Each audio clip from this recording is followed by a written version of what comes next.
que la biodiversité m'évoque en première, déjà c'est quelque chose de beaucoup plus riche, beaucoup plus complexe que ce qu'on imagine au premier abord. Mais pour donner une image très simple, moi comme zoologiste, quand on me dit biodiversité, je vois un insecte. Alors bon d'accord, ce n'est pas les premiers animaux auxquels on penserait, mais en fait les insectes, c'est à peu près 1 million d'espèces décrites, sur environ 1,5 million d'animaux connus aujourd'hui, donc c'est absolument faramineux, c'est la grande majorité. Par comparaison, nous les vertébrés, on est 65 000, les mammifères 6 500, donc en fait on est une goutte de mammifères dans un océan gigantesque d'insectes.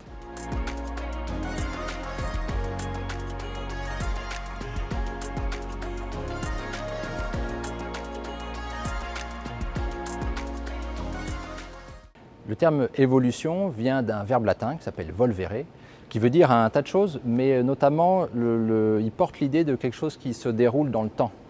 Donc c'est assez large en fait, ce qui a donné tout un tas de sens au mot évolution en français aujourd'hui, même si on parle que d'évolution biologique. Si on dit évolution du vivant, on peut par exemple se référer aux processus par lesquels les espèces se transforment au cours du temps. Et dans ce cadre, la plupart des gens pensent à la sélection naturelle d'abord. Mais ça peut aussi se référer à la théorie générale qui unifie la biologie et la paléontologie. Ça peut se référer à l'histoire du vivant sur Terre, voire à l'histoire de la Terre elle-même, ou encore à une sorte de marche vers le progrès.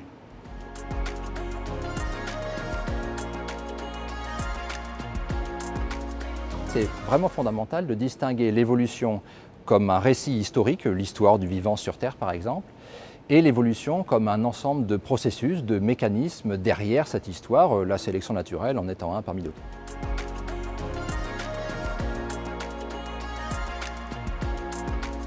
Quand on pense à l'évolution, on a tendance à se dire que les nouvelles espèces apparaissent à partir d'individus qui se transforment. Et c'est intéressant de partir de là parce qu'il faut démonter un malentendu très courant, c'est que les nouvelles espèces n'ont pas pour origine des individus. Elles ont pour origine des populations. Ce ne sont pas les individus qui évoluent, ce sont les populations. Les individus ils peuvent très bien, au cours de leur vie, subir un certain nombre de changements, réversibles ou irréversibles, par exemple par apprentissage, comme l'entraînement sportif par exemple, ou l'entraînement intellectuel, par maladie, par accident, ou par acclimatation à des conditions environnementales, par exemple l'acclimatation à l'altitude qu'on ressent les premiers jours quand on n'a pas l'habitude d'être en montagne. Mais ces changements à l'échelle individuelle, ils ont en fait très peu, voire aucune conséquence à l'échelle évolutive. Ce sont vraiment les populations qui évoluent de génération en génération. Et ce changement de point de vue, depuis une vision centrée sur les individus, qui est la plus intuitive bien sûr, à une vision centrée sur les populations, qui est beaucoup moins intuitive, ça c'est une des révolutions intellectuelles qu'on doit à Charles Darwin.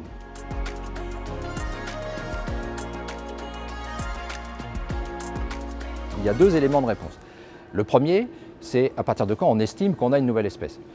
Le critère habituel, c'est la fécondité. C'est-à-dire on dit qu'une espèce, c'est un ensemble de populations dont les individus peuvent se reproduire entre eux et donner des descendants qui sont eux-mêmes viables, forcément, et fertiles. Le deuxième élément de réponse, c'est donc comment les populations se transforment de génération en génération jusqu'à éventuellement, ce n'est pas obligé, mais éventuellement donner de nouvelles espèces. Pour faire court, on peut dire que les deux mécanismes les plus importants d'évolution des populations, ce sont d'une part la sélection naturelle, qui favorise les caractères qui maximisent la survie et la reproduction, et la dérive génétique, qui elle est totalement aléatoire.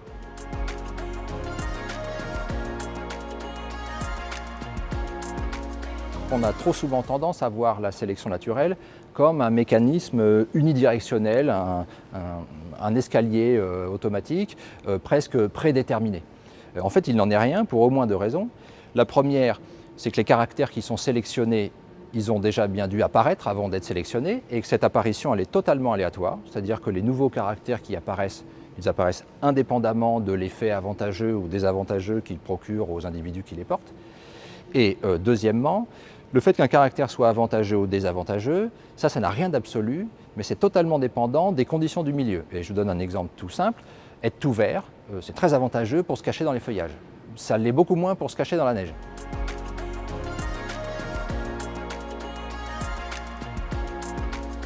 La biodiversité, au sens où on l'entend habituellement, c'est-à-dire la diversité des espèces, c'est une constituante fondamentale de l'environnement de toute espèce. Or, on vient de voir que l'environnement a une influence directe sur l'évolution des espèces qui vivent dans cet environnement.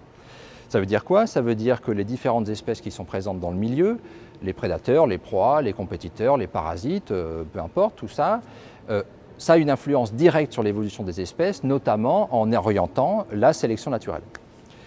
La deuxième raison, on la comprend lorsqu'on réalise que le terme biodiversité, ce n'est pas seulement la biodiversité, la diversité des espèces, mais c'est aussi la diversité génétique au sein des espèces.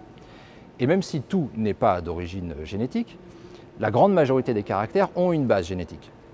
Or, le matériau de base de l'évolution, c'est l'apparition de nouveaux caractères ou la transformation de caractères existants. Mais ces caractères, ils ont une base génétique. Ça veut dire quoi? Ça veut dire que la probabilité qu'apparaissent des nouveaux caractères est directement liée à la diversité génétique au sein de l'espèce. Plus il y a de diversité génétique, plus il est probable que des nouveautés apparaissent.